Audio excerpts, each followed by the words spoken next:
We're recording now. Yeah. All right, let me start that one over. All right, what's up, everybody? Welcome back to Off the Rails D&D. It's our weekly top 10 list. It is another Thursday, so it's Top 10 Thursday. I'm here with Mike Mustafa again. So happy you can join us. Today, we're doing the top 10 level 3 damage spells. So 4. Oh, no, it is Yeah, 3. 3. Sorry. Yeah, that's okay. It gets confusing sometimes. Yeah. So yeah, we're going to get right into it. I'm actually going to start off with Mike this week. And I know we both have honorable mentions, so we'll have Mike start with his, and I'll go, and then we'll go that way. All right. My honorable mention is, it was really hard to put it in the honorable mention slot because there's a strong argument for saying that it is the best level 3 spell. It's going to be Glyph of Warding. It can be any spell of 3rd level or lower that you put into a glyph and use to kind of protect or trap an area. So when you create it, you can say this is going to be a fireball, and when the fireball triggers, whoever triggers it is going to be the focal point of the fireball. So they're going to take the 8d6 damage. You can refine your triggers excuse me, to a certain extent. So you can say, like, only this type of creature can trigger it, or only when they specifically touch it, not if they're walking by, or if they're walking by within so many feet. That's going to be the trigger. The downside to the spell is it is a 1-hour cast time. So you can't really utilize it in combat unless you have a lot of time to prepare if you're trying to, like, lure something into an ambush. But it is a great spell, very, very flexible, very well done, in my opinion. Just a really fun spell. Well, it's on my list, so we'll talk a little bit more about it a little bit later. My honorable mention is Hunger of Hadar. Did I say that right? Mm-hmm. This one, it was one of my biggest things was it was just for warlocks, is kind of looking at it with that casting time of, it's an action and then it's got a 1-minute duration, which does really well. It is a dexterity saving throw. And, it's cool, kind of like the Dissonant Whispers or the Mind Spike. It has a good little, role play aspect to it. If it creates this sphere of like whispers and stuff, and it's anything within that sphere, which is a 20-foot radius, is blinded. So that helps out. That's really good utility. If they fail their dexterity, I could be wrong on this, but if they fail their dexterity saving throw, they do take 2d8 cold damage. When they start their turn in the sphere, that's what it is. It's 2d6 cold damage. And then any creature that ends their turn in that space as well takes 2d6 acid damage on a failed dexterity saving throw. And it's cool how they describe it too. It's like these otherworldly tentacles are just kind of brushing up against you and, dealing this damage. So it's got a lot of good hard hitting stuff. Chance to do 4d6, and if they stay in that sphere, and it has a range of 150 feet. I forgot about that one. So. Yeah, great spell. Yeah. My number 10 is going to be Erupting Earth. It's got a range of up to 120 feet, and it creates a 20-foot cube of earth that just kind of bursts out of the ground. Anything in it has to make a dexterity saving throw. On a failed save, it is going to be 3d12 bludgeoning damage, which is pretty nice. Mm-hmm. And it also, in that 20-foot cube, is difficult terrain unless they actually take time to clear it. So if you see something approaching and you want to kind of slow it down, since it's got that 120-foot range, you can cast it way out, buy yourself a little bit of time. If you're trying to run away from something, you can do the same thing, like throw it up behind you, and now the creature's traveling through, have to take a little bit of time, which gives you a bit more advantage. And 3d12 bludgeoning damage is pretty strong.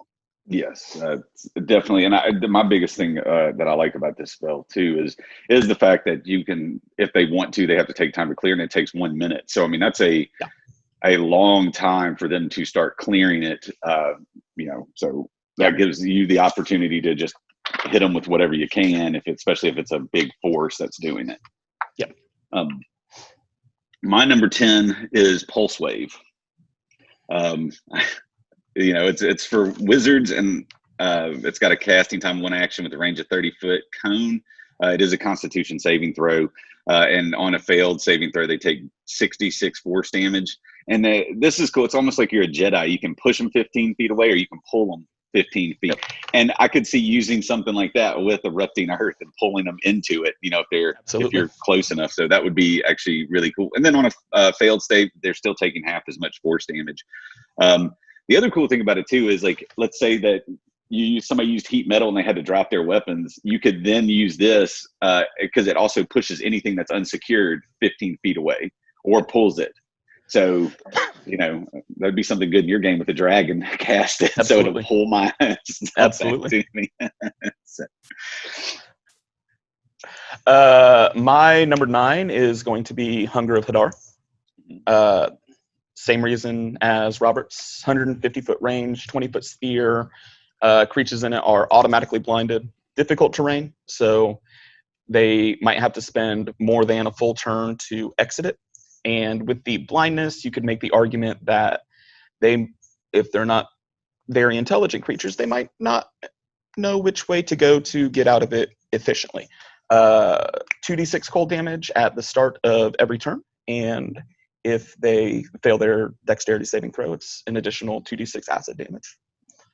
So upwards of 46 damage for 1 minute concentration is very strong. It's just a good spell. That was in my top 10. I think it was number 10 or 9, but then I was like, I like these other ones better. So I agree with where that's at for you. Yeah. There's a lot of really good level 3 damage spells. Yes. This was a hard list. It was, and it's like I told you in the text, I'm going to win this one, but I doubt I will. I don't even know what the game would be, but I don't know. My number 9 is Vampiric Touch. No respect. Yeah, I don't have it, but I like necromancy spells, but I get it. Death Domain Clerics, Grave Clerics, Grave Domain Clerics, Warlocks, and Wizards. You can use this casting time of 1 action, 1 minute duration too. What I really like about this spell is, when you hit a creature with a melee spell, with the melee spell attack, it's 3d6 necrotic damage, and then you gain half as much hit points back from whatever that damage was. So it is good. I think the damage, it would be a little bit higher if it had more damage, but it has to be on this list somewhere for, I would say, everybody, just because of that part, getting health back. Absolutely. My number 8 is Tidal Wave. And I had a really hard time placing this one because it's got a lot of utility. It creates a 30-foot long, 10-foot wide, 10-foot tall tidal wave that you can position anywhere up to 120 feet away. There is a dexterity saving throw. And if they fail that, they take 48 and are knocked prone. If they succeed, they take half of the damage and are not knocked prone. The utility comes from the ability to extinguish flames inside and in a 30 feet radius around where you position the tidal wave. So in the event that you need to rush into a burning building, you can just tidal wave, put out a bunch of the fire, go right in. And 32 damage is pretty solid from that, especially considering the area that it encompasses. All right, well, number 8, Tidal Wave. Yeah. Everything you just said, there's nothing really to say about that. That was my biggest point, and it's bold on my notes here, was that it can't extinguish these flames. And thing about it too is you could surprise attack a campsite, and let's say everybody in your group has dark vision, but this other doesn't. They have a huge campfire or bonfire. Yeah. You can put that out and then rush in with it. So it has so much versatility along with the damage. Absolutely. My number 7 is Melf's Minute Meteors. I had never actually read this spell before until yesterday when I was doing this list. 10-minute concentration. It conjures 6 small flaming meteors that kind of circle around you. And as a bonus action, you can use up to 2 of the meteors, send them up to 120 feet away. And everything in range of 5 feet from the point of impact takes 2d6 fire damage on a failed dexterity save, or half as much on a successful one. That means over the course of 3 turns, you can utilize all of them and deal a total of 12d6 fire damage. That is considerably more damage than Fireball.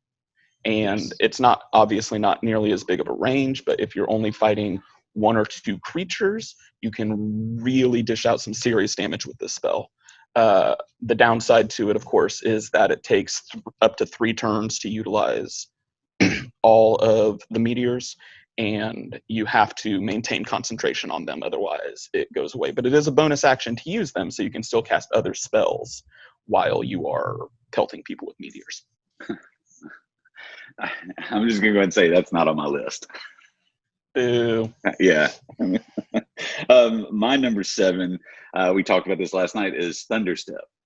Yeah. I thought it would be, and again, I told you this last night, if it could be used with something like Call Lightning, that would just be like the most amazing thing. Jump in, hit somebody, cast it, you're able to teleport up to 90 feet. And when you cast it, on your action, it does 3d10 thunder damage. And that's if they succeed at a Constitution saving throw. And then the other thing too is creatures within 10 feet of it also take damages. Or I'm sorry, the creatures within 10 feet of the space you hit take the 3d10 thunder damage. And on a failed save, that's on a failed save, and on a success, they take half as much. And it's from the point that it's from where you teleport from, not where you end up, right? It is, you teleport yourself to an unoccupied space you can see. Yeah. So I misread that, but I mean, still, that's really, I think that's actually better, considering that it's like warlocks and sorcerers and wizards maybe that can get it. So if you are, getting rushed by creatures, you can just bamf out 3d10 thunder damage. 3d10 thunder damage. And typically speaking, teleporting does not provoke attacks of opportunity. So it's kind of a safe way to get yourself out while still dealing quite a bit of damage. Really good spell. My number 6 is Spirit Guardians. It is 10-minute concentration. Creates an aura of spiritual guardians up to 15 feet around you. Everything that you choose to be affected by it it becomes difficult terrain. And also when they enter or start their turn there, they take 3d8 radiant or necrotic damage, depending on what your alignment is, on a failed wisdom save, or half on a successful save. So it's obviously a cleric spell. You can use it as a role-playing technique to conjure whatever kind of form you want the spiritual guardians to take. I had one player that had them be little, clockwork creatures kind of just floating around him. He was a Warforged. 10-minute concentration is awesome. It's going to last much longer than an entire battle. You can do it in preparation for a battle. And 3d8 every turn to anything that's in range of you is a lot of damage. Yeah, definitely. My number 6 is Lightning Arrow. It is only for Rangers, and this one was kind of hard for me. I didn't know if I should put it on there, but then reading it, and I've never played a Ranger, so but it was very interesting to me. And the reason why it's really on here is it is a casting time of 1 bonus action. It's concentration for a minute. And what it does is whatever you fire at them or throw at them, it could be a javelin, it could be an arrow, you could shoot a bullet at them if you're playing like a gunslinger ranger. And the target has to make a dexterity saving throw. And on a failed saving throw, it takes 48 lightning damage. And again, the biggest, and they take half as much if they succeed it. The biggest thing for me was, though, I got, Thunderstep and this mixed up. But any creature within 10 feet of the target also has to make a dexterity saving throw. And if they fail, they take 2d8 lightning damage, and they take half as much on a successful save. And that's why I ended up putting it up so high, is because, I mean, that's not to one target, but that's a total of 68 total that you can do to multiple things within, a 10-foot area of each other. very strong. I'm probably never going to have a ranger spell on my lists, just because I really don't care for rangers. I feel bad saying that. I've never been they're a so fan. hard to have fun playing. Hey, what are you going to do? I'm going to go sneak ahead and check it out, or I'm going to stay back and fire arrows. That doesn't sound fun. Yeah. Use a thief to go sneak around. Then you can I steal cast shit. fireball. Yes. I shoot an arrow. I feel so bad saying it. I know people are going to watch this and they're like, fuck you, Ranger's my favorite class to play. My number 5 is going to be Pulse Wave. Same reason as Robert's. 30-foot cone, Constitution saving throw, 66 force damage is a lot of force damage. And when you take into consideration the fact that very few things have the ability to resist force damage, you're always going to be dealing a shitload of damage to anything in that cone. Additionally, they are either pushed or pulled 15 feet. So if you want to get them within melee range, you can make them come closer to you. If you want to get them away from you, you can just shove them back. Really powerful spell, one that I'm excited to play with in the near future. My number 5 is Glyph of Warding. And everything you said still applies. I'm not going to, go through it. I mean, like you said, you can do stuff where it's like they touch the surface, they stand on the surface, they remove an object that is covering the glyph, they approach it within a certain distance, like that can set it off. You could also inscribe it into objects, so it can be a book. Yep. So you put that in the library, somebody opens it, it blows, it'll do whatever the spell you put into it. The one thing that you didn't mention, though, is you don't necessarily have to put a spell into it. It can just be an explosive ruin, and it triggers and it explodes magical energy in a 20-foot radius centered on the glyph. And they have to make a dexterity saving throw, or they take 5d8 acid, cold, fire, lightning, or thunder damage. So you get to pick what that is. So and I know the downside of the casting of an hour, but just think about just using it as an explosive rune whenever let's say you spent the time in a town and this is the guy you're after, and that dude is resistant to everything but acid. Now you can take your time, send him a letter, and then the only way it's going to explode is if he touches it, so even if he has people who are going to read it for him, or say, okay, it's not poisoned or whatever it is, and give it to him, you can use it. So it's so versatile, especially like the campaigns of political intrigue and stuff like that. Absolutely. You can break into their house and inscribe it on the bottom of their toilet seat. Yeah. See, that would be one explosive shit in the morning. Yeah.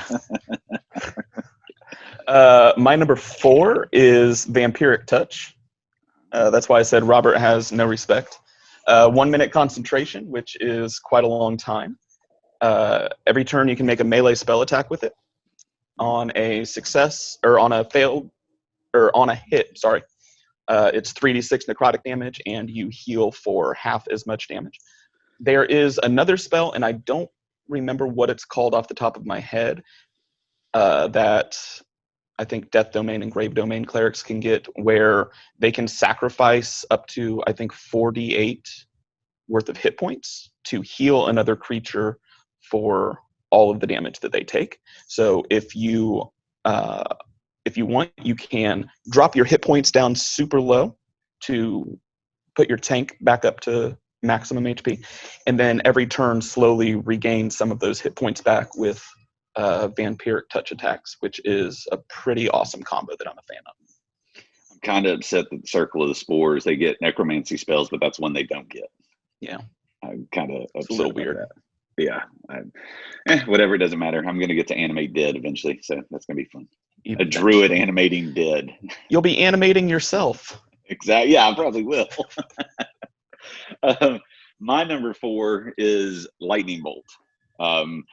Was it Scorching Ray? The last time was the one that I put down a little bit lower, but this was that right? That's the one that does the straight line. I can't remember now. Anyway, no, Aganazar's Scorcher. That's what it was. Aganagar, whatever you just said. But lightning bolt for me, it's 100 foot in a straight line. It's a dexterity saving throw. It's they take 8d6 lightning damage on a failure and take half as much.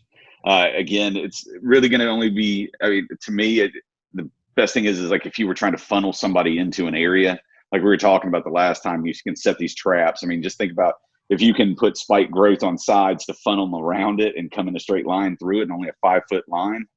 Absolutely. So this you can set up, and I mean, 8d6 lightning damage is, I mean, that's amazing damage to me. Stuff's going to be toast.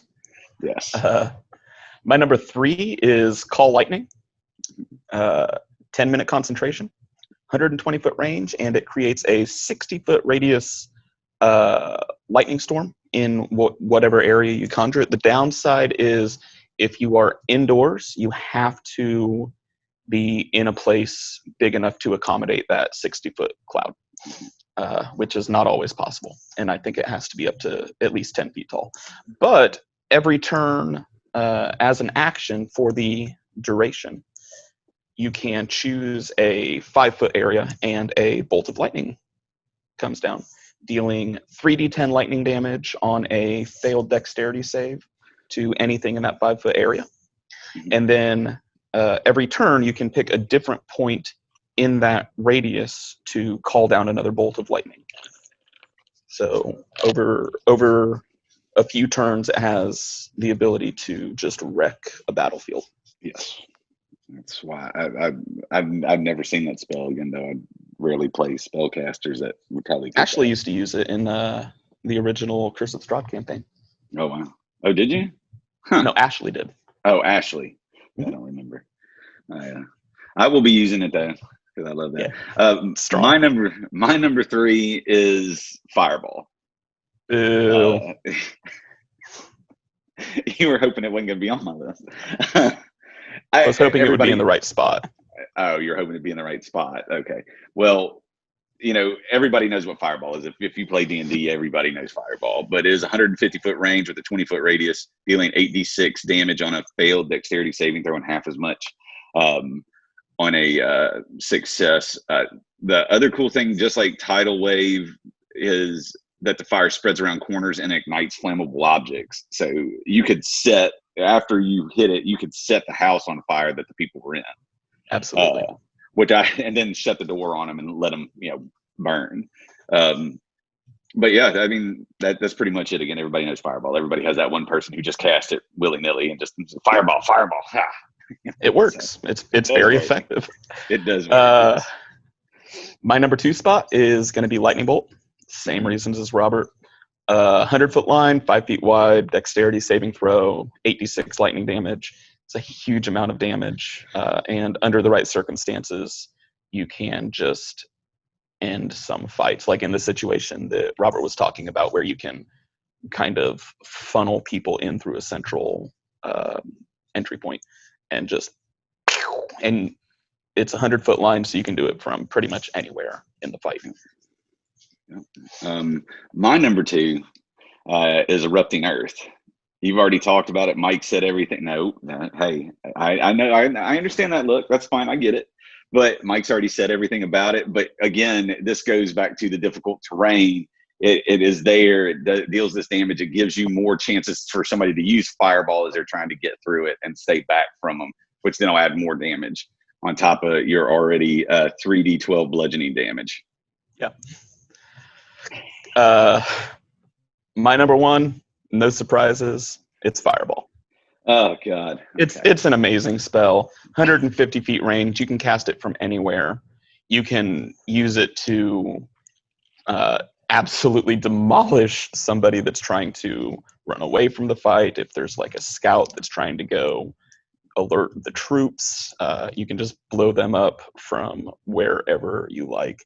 20-foot spear is going to catch, hopefully, a large number of whatever it is you're fighting in its radius, and 8d6 fire damage is just going to be game over for a lot of things that you're going to be fighting at level 5.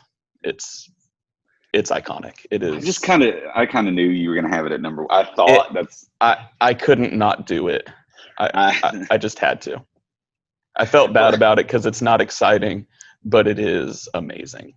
Well, that's all right. Well, then you're really going to have an issue with my number one. I know it. What is it? No, I don't know what it is. I know I'm going to have an issue with it. Okay. All right. My number one is Call Lightning. And everything that you said, Mike, everything is 100% correct with the exception of one thing. It's not that it can't accommodate it. What it is if you are in a room and there's a window, it has to be to where you can see the sky, so the cloud could form. So if you're in a dungeon, okay, what it says right here, it says the spell fails if you can see a point, if you can't see a point in the air where the storm cloud could appear. For example, if you are in a room that can't accommodate that, well, I guess then it can accommodate the cloud. It's just okay. if it's not big enough to. So, but the other reason why I'm keeping it on my list is because it is a druid spell. I play a druid, and druids at every long rest can change their spells. And if you know this spell and you're at it, let's say I know we're going into a dungeon and we're not going to see the light of day, boom, I take it off. But if I do know we're going across the wilderness, boom, it's there. The other thing that it does is, this would be perfect for Curse of Strahd campaign, because it gives you one extra D10 if it's cloudy or stormy conditions. So now you're dealing 4 D10 damage. So think about it. And what it is that cloud, you don't create the cloud, but you just take an existing cloud that comes over and does that. So that seems cool. That's why it's my number one. And again, everything you said too about being able to move the certain points of where the lightning is going to strike within that area. So yeah, very, very strong. Yeah. So yeah, you didn't have a problem with it. No, I mean, it's not Fireball. It's not Fireball. Well, we'll get into a wizards battle and see who wins that. I think it's whoever casts Fireball first. That's yes. If it's wizard on wizard. What if they rolled the same initiative? It's like, okay, whoever rolls the dice fastest now. Yeah. I didn't ask how big the room was. I said cast Fireball. Yeah. So, well, cool, man. I liked your top 10. A lot of things that you said on some of mine, like the honorable mention and how you explained, the reason why Hunger of Hadar was where it was on your list, makes more sense too, as far as moving it on to the top 10. Actually, to be honest with you, the only thing I don't know why I couldn't answer why I would agree that I thought it was too high up was Pulse Wave. But yeah, you did make a very convincing argument for it being that high. So, I just. Can I tell you why Pulse Wave was so? Can I tell you why Pulse Wave was so high? Why? I originally had Tidal Wave there, and rather than rewrite my paper, I just erased it and swapped it. But no, in seriousness, 66 damage in a 30-foot cone. You have the opportunity to catch, 2, 3, maybe 4, if you're lucky, creatures in that cone, and 36 damage to each of them it's really strong. But anyway, guys, that's it for Top 10 Thursday, Top 10 level 3 damage spells. Again, thank you, Mike, for stopping by. Hopefully everybody enjoys it. Give a like, subscribe, whatever. It's kind of up to y'all. I'm just having fun making these videos, talking to a friend, and keeping my brain from exploding during this crazy time. So everybody, thank you. Y'all have a great rest of y'all's day. Peace. Peace.